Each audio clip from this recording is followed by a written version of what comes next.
Olá, eu sou o professor Dr. Emílio Herrera Júnior, médico neurologista, e esse é meu filho, Dr. Gustavo de Almeida Herrera, médico neurologista e mestre do Herrera Neurociências e Reabilitação. E hoje vamos falar de uma doença bastante importante na terceira idade, que é a doença de Parkinson. A doença de Parkinson, ela foi descrita por James Parkinson em 1817. Com o nome de paralisia agitante. Essa doença se caracterizava, então, por um tremor bastante importante e uma dificuldade de movimentação que, na época, era encarada como paralisia, que hoje a gente já sabe que não é assim. Essa doença, então, era uma doença lenta e progressiva, em que a pessoa ia reduzindo a movimentação progressivamente. O Parkinson é uma doença neurodegenerativa do sistema nervoso central. Ela possui os sintomas motores, com uma oligocinesia, que é a dificuldade para iniciar movimento, uma rigidez plástica, com o sinal da roda denteada, um tremor, principalmente de repouso, uma dificuldade na readaptação postural. E também possui os sintomas não motores, como distúrbios cognitivos, psiquiátricos, autônomos, hiposmia, constipação intestinal, depressão, distúrbios do sono, entre outros. A doença de Parkinson é mais frequente a partir dos 50 anos de idade. As pessoas acima de 65 anos acomete 2 a 3%. A fisiologia, a doença de Parkinson se caracteriza por uma degeneração da substância negra ao estriato e há uma redução do mediador chamado dopamina. Claro que os sintomas começam bem depois de iniciada a doença. Depois nós vamos ver quais são esses sintomas. Mas, de qualquer maneira, é uma doença que, quando atinge a parte do tronco cerebral, é que ela começa a dar a dificuldade à movimentação, a rigidez plástica e assim por diante. E na evolução, ela pode atingir a parte alta do sistema nervoso central, dando inclusive a perda de memória. As fases da doença de Parkinson. As manifestações motoras da doença de Parkinson estão acometidas em estruturas como o bulbo e a ponte, além do sistema olfativo. O acúmulo de alfa-sinucleína se inicia no sistema nervoso entérico, se progredindo para o nervo vago, e a progressão é o quê? Caudal cranial, ou seja, vai de baixo para cima, passando pelo mesencéfalo até atingir estruturas corticais cognitivas. As manifestações ocorrerão pelo quê? Pela degeneração dos sistemas que produzem a dopamina. Bom, o que nós vimos, portanto, que é importante que a doença de Parkinson frequentemente acomeça na motilidade intestinal. Então é muito frequente o primeiro sintoma da doença ser uma dificuldade de evacuação, ou seja, a obstipação intestinal. Depois, ela começa a atingir o tronco cerebral. Então, é muito frequente a hiposmia, ou seja, a dificuldade de olfação. A pessoa vai tendo dificuldade de sentir o olfato. E depois é que ela começa a pegar as estruturas do tronco cerebral e dando os sintomas motores e não motores. Em relação à epidemiologia, então tem de 80 a 160 casos por 100 mil habitantes. Ocorre, então, igualmente nos dois sexos, masculinos e feminino.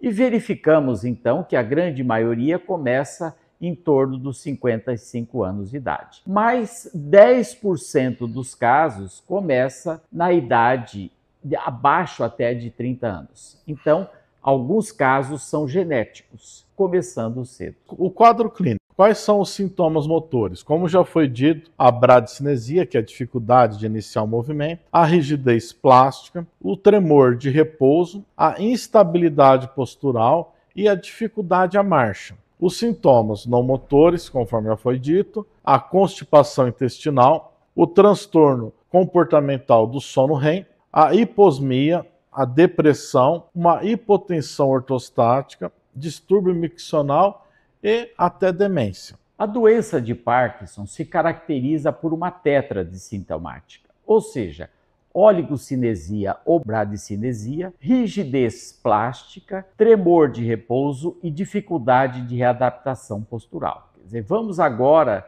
esmiuçar cada um desses sintomas. O sintoma bradicinesia significa a dificuldade de iniciar um movimento. Quer dizer, a pessoa vai começar a andar, ela tem que dar umas 2, 3 tentativas até começar a marcha. Isso é a característica da bradicinesia, que pode, inclusive, evoluir com freezing, que é congelamento, principalmente quando chega num patamar, passar de um patamar para outra pessoa pode congelar, certo? E cinesia paradoxal, quer dizer, ela vai, apesar dela ter dificuldade de andar no plano, de repente ela sobe uma escada muito mais fácil. O tremor, a rigidez plástica, a instabilidade postural. A rigidez plástica é uma hipertonia com o sinal da roda denteada. Acontece mais o que? Na musculatura flexora. O tremor de repouso. Ele é um tremor que piora com a emoção e melhora com a movimentação. Ele desaparece durante o sono. Acontece mais nas mãos. A instabilidade postural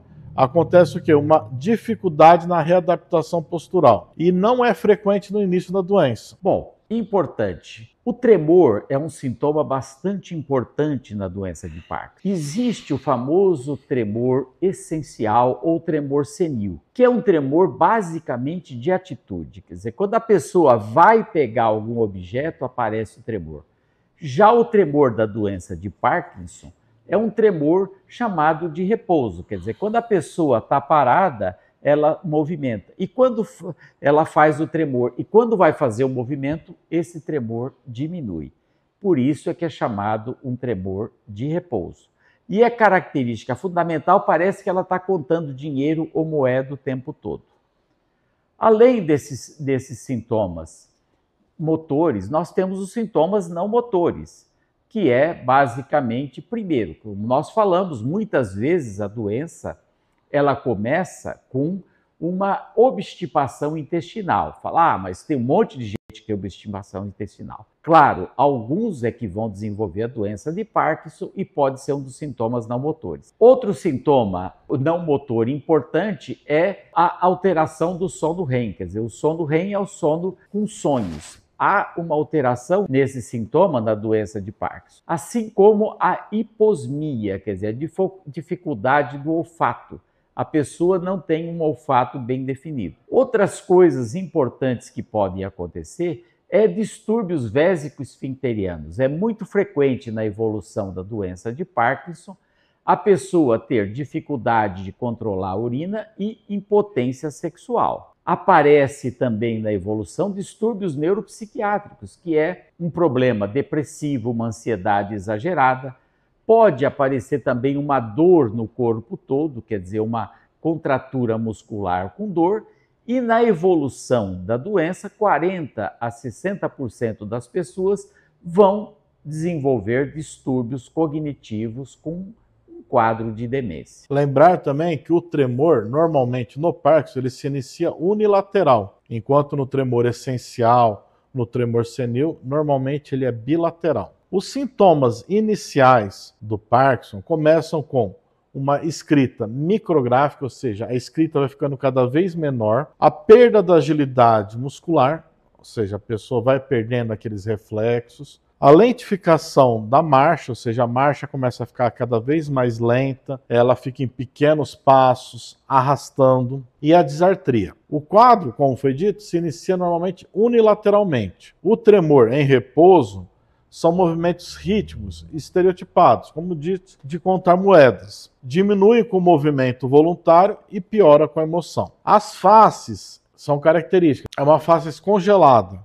que não demonstra emoção pela perda da mímica facial. Existe a cialorreia, também pela boca entreaberta, onde vai escorrendo às vezes a saliva. Uma das características importantes que nós falamos da doença de Parkinson a doença de Parkinson degenerativa é que ela começa unilateral. Ela normalmente, e mesmo na evolução, ela é sempre mais intensa unilateral do que dos dois lados. Isso diferencia dos Parkinson Plus, que nós vamos ver na próxima aula, que são moléstias degenerativas do sistema nervoso, que começam bilateral, tais como atrofia de múltiplos sistemas, a paralisia supranuclear progressiva, etc. E outras causas de parkinsonismo que a gente vê que também são simétricas. Então, isso é fundamental. A doença de Parkinson, ela começa unilateral,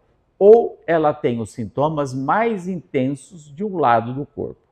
E nós vimos que, além desses sintomas motores, nós temos outros sintomas não motores, que são as características, principalmente, de comportamento, são as características basicamente de dor generalizada, são as características de distúrbios vésico-esfincterianos, distúrbios do sono e assim por diante. Quer dizer, é importante que a gente tenha isso em mente. O diagnóstico da doença de Parkinson é fundamentado no quê? Na tétrade sintomática, que é o quê? A oligocinesia, a rigidez, o tremor, a dificuldade de readaptação postural. O início dos sintomas, como foi dito, geralmente é unilateral, na progressão se torna bilateral, mas sempre é mais intenso no lado onde se iniciou. Tem que se identificar a causa do parkinsonismo, excluindo as formas secundárias e o parkinsonismo plus. O Parkinson ele tem uma resposta muito importante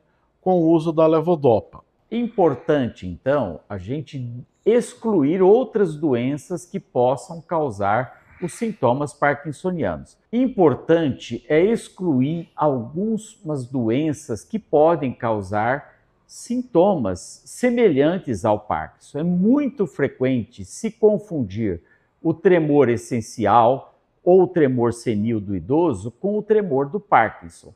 Como nós vimos, o tremor essencial ou tremor senil é um tremor de atitude, quando as pessoas vão pegar determinado objeto.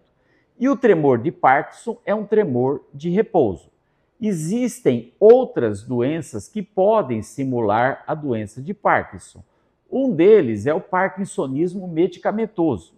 Os neurolépticos que são usados para esquizofrenia ou para distúrbios de comportamento, outros remédios que são usados também para tonturas ou desequilíbrio corporal, tais como a flunarizina ou a cinarizina, alguns antivomitivos, o Parkinson Plus, que nós vamos ver depois com mais cuidado, e excluir também algumas outras doenças do sistema nervoso, porque os sintomas parkinsonismo podem acontecer depois de um AVC e podem acontecer depois de um tumor cerebral. Quais exames podem ser realizados? Uma neuroimagem funcional com o uso do SPECT ou do PET, com marcadores de levodopa ou transportadores de dopamina, demonstrando o quê? Um déficit na captação na região do estriato. Ultrassom transcraniano, mostrando a substância negra com formato de borboleta. Na doença de Parkinson, há uma redução na captação do metil-iodo benzilguanidina na cintilografia cardíaca. Exames de olfato, mostrando a alteração, e marcadores de alfa-sinucleína. Nós vimos que é importante um diagnóstico preciso da doença de Parkinson. Apesar de todos os exames que foram falados, eles são muito difíceis de serem realizados. Então, o diagnóstico da doença de Parkinson é basicamente um diagnóstico clínico, que tem a tétrade sintomática, que é a oligocinesia, dificuldade de readaptação postural, rigidez plástica, tremor de repouso, quer dizer, dos 4 são obrigatórios pelo menos 2 sintomas para se fazer o diagnóstico da doença de Parkinson.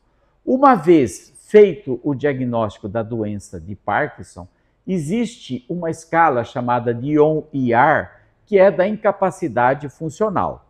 Tem o estágio 1, que pega apenas uma parte do corpo, o estágio 2, que pega os 2 lados do corpo, o estágio 3, que ainda não tem uma incapacidade funcional grande, e o estágio 4, que tem uma incapacidade extremamente grande, dificultando praticamente a atividade da vida diária. Portanto, pelo tudo que nós vimos, é importante o diagnóstico clínico da doença de Parkinson. Resumindo, no caso de apresentar tremores, dificuldades à marcha, quaisquer outras alterações, sempre procurar um médico neurologista.